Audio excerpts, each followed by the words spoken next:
on, y'all? Hope you're doing great. I figured this is the perfect time to do a video like this because we're about to go into Thanksgiving. First off, a quick line about our sponsors today is First Cup Coffee. If you've got a friend or family member that you're thinking about, what better way to show your love toward them than giving them American-made, non-woke, patriotic coffee. So go to firstcup.com. You can get 10% off using code BUDDY. I need coffee every single day just to survive, y'all. This is what I run on, and I love this stuff. It tastes fantastic, and I think you're going to love it. Firstcup.com. Use code BUDDY. Link is below. All right, y'all, so here's the deal. I've had multiple phone calls with my friends and family this week, and they're just dreading going to see family for Thanksgiving. And that really sucks because I actually look forward and love my family. I mean, everybody kind of just gets along. The cousins are all about the same age. These little kids, they just run around in a really tight group on both sides of my family, but I understand that is not the majority case for most Americans. Everyone on this channel, though, over 30, is probably an aunt or an uncle to somebody, right? Now, most of us, we all have liberals in our family, and some of us, unfortunately, have some folks that have gone far left in the last few years. And there's nothing sadder like this to see the self-hatred that's being taught to our nieces and nephews and the acceptance of things that are pure evil and a worldview that's completely screwed up. When I see this kind of stuff in adults, it doesn't bother me at all, but when I see it passed down to kids, that's when it really hurts. You want to know how these kids are won over, though? One Thanksgiving at a time. That's how. You have no idea the power of an aunt or an uncle that actually cares. And I'll give you a little story here. A few years back, we went up to Michigan to see some extended family. My boys were like 5 or 6 years old.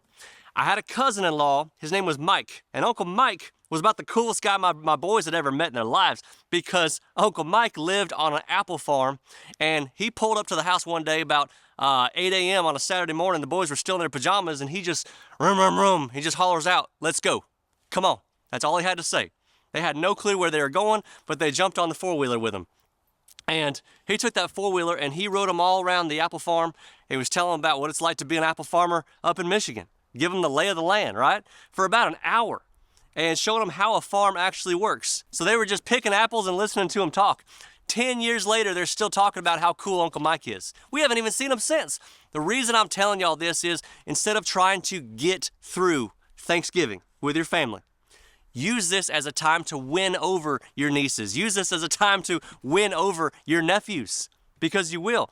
Pick a moment this Thanksgiving when you can give them your total attention, right? Ask them about their lives. Invest. What happens is when they grow up and they're about 18 years old, they're going to realize how miserable mom and dad are and how dead they are inside, and all the decades of liberal brain rot has wrought on their family, and they're going to come back and they're going to think, man, I really need advice right now. Who would I turn to? Who was always genuine? Who was always there? That's right, it was Uncle Mike. Oh, that's right, it was Aunt Becky, right? Now, a little caveat, because I gotta say this, if they're already 18 years old and they're coming home from college and they got pronouns in their Instagram profile, they're already lost, okay? You're just gonna be throwing pearls to the swine. As the scripture says, don't waste good things on people who won't appreciate them, because if you're like me whatsoever, you're getting my loyalty on a level that you never even imagined. So if you have that kind of loyalty, don't just give it away freely. It has to be earned and it has to be deserved.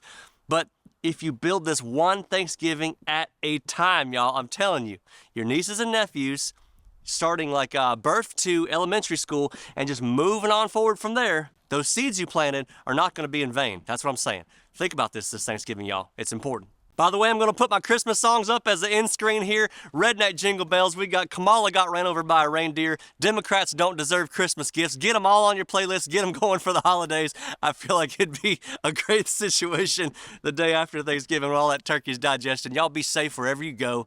God bless y'all, and have a happy Thanksgiving.